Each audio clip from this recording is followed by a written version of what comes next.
تو بات بن جایا کرتی ہے۔ اور 17 حدیثیں کہنے والوں، 17 حدیثیں یاد تھی، 12 15 حدیثیں یاد تھی، 20 22، سچ بول لیا کرو، خدا کے لیے سچ بتایا کرو، گمراہی مت پھیلاؤ۔ ہاں ہاں، امام صاحب کو 22 حدیثیں وہ یاد تھیں جو ڈائریکٹ صحابہ سے سنی تھی، کل حدیثیں تو نہیں ہیں، 22 وہ یاد تھی جو من فیہ الی فیہ، فیس ٹو فیس، مخو مخ، ٹھیک ہے، منہ پہ منہ جسے ہم کہتے ہیں، یہاں سے سنی تھی، ڈائریکٹ صحابی کی زیارت کر کے۔ نہ امام شافعی نے صحابہ کو دیکھا، نہ امام احمد نے دیکھا، نہ امام مالک نے دیکھا رحمہم اللہ، نہ امام بخاری نے دیکھا، نہ امام اوزاعی نے دیکھا، نہ حضرت امام کیا کہتے ہیں عبداللہ ابن مبارک نے دیکھا، نہ قاضی ابو یوسف نے دیکھا، نہ حسن ابن زیاد نے دیکھا، نہ عافیہ بن یزید نے دیکھا، نہ امام ظفر نے دیکھا۔ صحابہ کو دیکھا تو امام ابو حنیفہ نے دیکھا، جو ڈائریکٹ ان سے سنی وہ 22 تھیں، کل 22 نہیں ہیں۔ جماعت من 500,000 حدیث، 5 لاکھ حدیث کا حافظ تھا۔ پوری بات کریں، ادھوری بات کیوں کرتے ہیں؟ اس کی مثال یہ ہے، کوئی سیٹھ کہے میرے پاس 22 روپے وہ ہیں جو مجھے میرے ابو نے دیے ہیں، تم کہہ دو سیٹھ بنا پھرتا ہے جی ابھی 22 روپے انس، ہم کہیں گے کوئی دماغ خراب ہو گیا تیرا، 22 وہ ہیں جو اسے وراثت میں ملے ہیں، ورنہ یہ اپنے دور کا سیٹھ ہے۔ امام ابو حنیفہ کے لیے پوری بات کرنا سیکھو، ادھوری باتیں مت کرو۔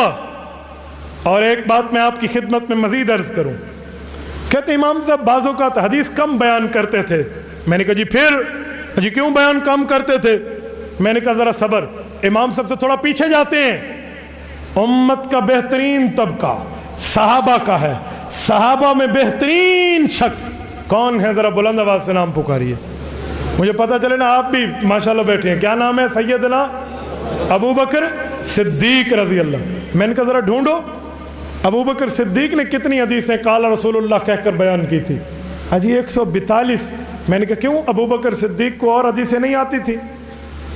6000 حدیثیں تو حضرت ابو ہریرہ بیان کر رہے ہیں، جو ابو بکر صدیق کے رضی اللہ تعالیٰ عنہ کے تقریباً 48 سال بعد حضور پاک کے ہاتھ پر مسلمان ہو رہے ہیں۔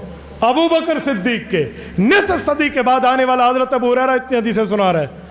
ابو بکر صدیق کم حدیثیں بیان کیوں کرتے تھے؟ وجہ اجی اس کی ایک وجہ تھی، میں نے کہا ذرا بتاؤ۔ ابو بکر صدیق حدیث تو بیان کرتے تھے لیکن حضور کے نام لے کر بیان نہ کرتے، حدیث کو بطور فتویٰ بنا کر بیان کرتے تھے، کیونکہ اگر تھوڑی سی بھی کمی بیشی ہو گئی تو وہ ڈرتے تھے کہیں اللہ ناراض نہ ہو جائے۔ مسئلہ حضور کا ہوتا تھا، فتویٰ ابو بکر بنا کر پیش کرتے تھے، خشیت کا غلبہ تھا۔ میں نے کہا یہی خشیت کا غلبہ ابو حنیفہ پہ تھا، مسئلہ حضور کا ہوتا تھا، فتویٰ بنا کر پیش کرتے تھے۔ ہمارے چچا جان تھوڑا دماغ سے بھی کام لے لیا کرو، کچھ سمجھ کو بھی دیکھ لیا کرو، کوئی صحیح تشریح بھی پیش کر لیا کریں، ورنہ ساون کے اندھے کو ہر چیز سبز نظر آئے گی، ہر چیز سبز نظر آئے گی۔